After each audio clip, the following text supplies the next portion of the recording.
శ్రీగురుభ్యో నమః.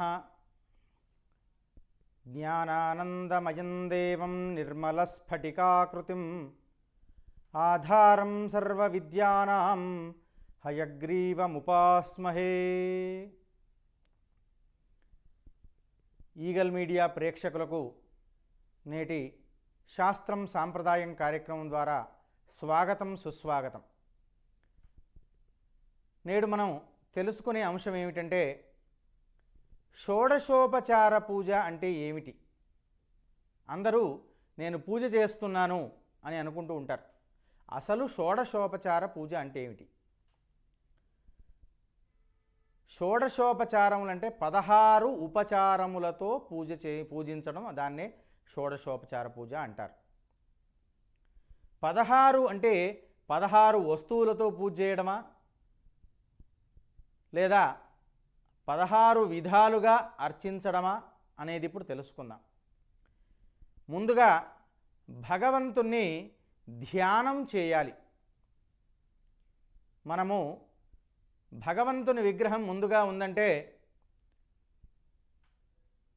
ధ్యాయేర్నిత్యం మహేశం రజతి గిరినిభం చారు చంద్రావతంసం రత్నాః కల్పోజ్వలాంగం పరశుమృగవరాభీతిహస్తం ప్రసన్నం పద్మాసీనం సమంతాత్ స్తుతిమమరగణైర్వ్యాఘ్రకృత్తిం వసానం విశ్వాద్యం విశ్వవంద్యం నిఖిలభయహరం పంచవక్త్రం త్రినేత్రం అని ధ్యానం చేసి కనుల నిండా ఆ భగవంతుని యొక్క ఆకారాన్ని స్మరించుకుంటూ మనము భగవంతుని ధ్యానించి నమస్కారం చేసుకోవాలి.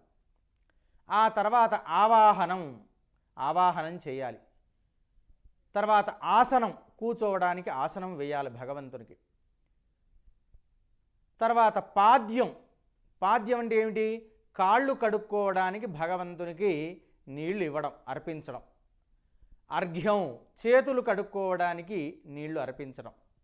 ఇంటికి ఎవరైనా అతిథి రాగానే మనం ఏం చేస్తాము?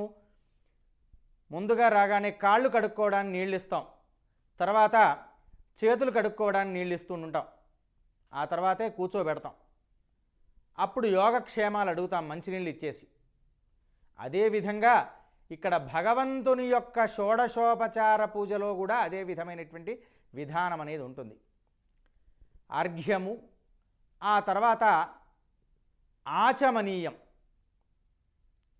ఆచమనీయం అంటే తాగడానికి నీళ్లు ఇవ్వడం. ఆ పిదప స్నానం.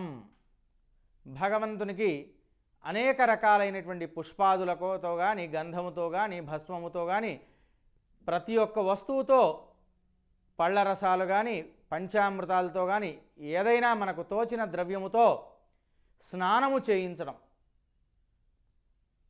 ఆ పిదప వస్త్రం ధరించుకోవడానికి, స్వామివారికి వస్త్రం.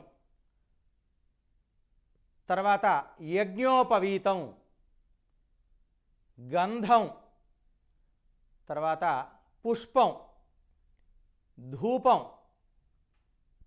నైవేద్యం,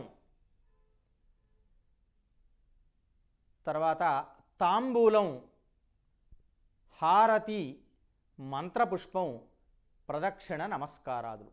ఈ 16 ఉపచారాదులతో మనం చేయబడేదే దానినే షోడశోపచార పూజ అని అంటూ ఉంటారు.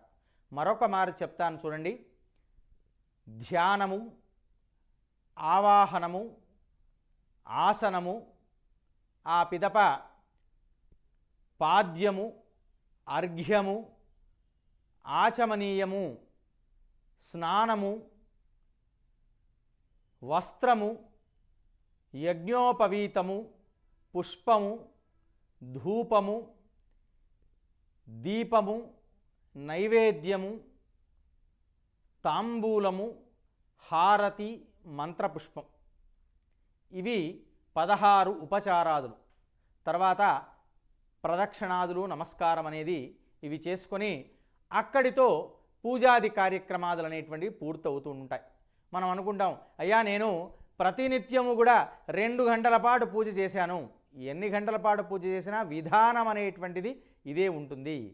దాంట్లో స్నానము చేసేటప్పుడు అభిషేకం ఏదైతే చెబుతూ ఉంటామో అది నమక చమకం చెబుతున్నామా, పంచసూక్తాదులు చెబుతున్నామా, దాన్ని బట్టి సమయం అనేది మారుతూ ఉంది. కానీ షోడశోపచారములు అంటే 16 ఉపచారాదులు, ఈ 16 విషయాలతో ఎప్పుడైతే అర్చిస్తామో దానినే షోడశోపచార పూజ అని తప్పకుండా మనకు శాస్త్రంలో చెప్పడం జరిగింది. దీనినే షోడశోపచార పూజ అని అంటారు. నేటి శాస్త్రం సాంప్రదాయం కార్యక్రమం సమాప్తం. Like and subscribe Eagle Media Works.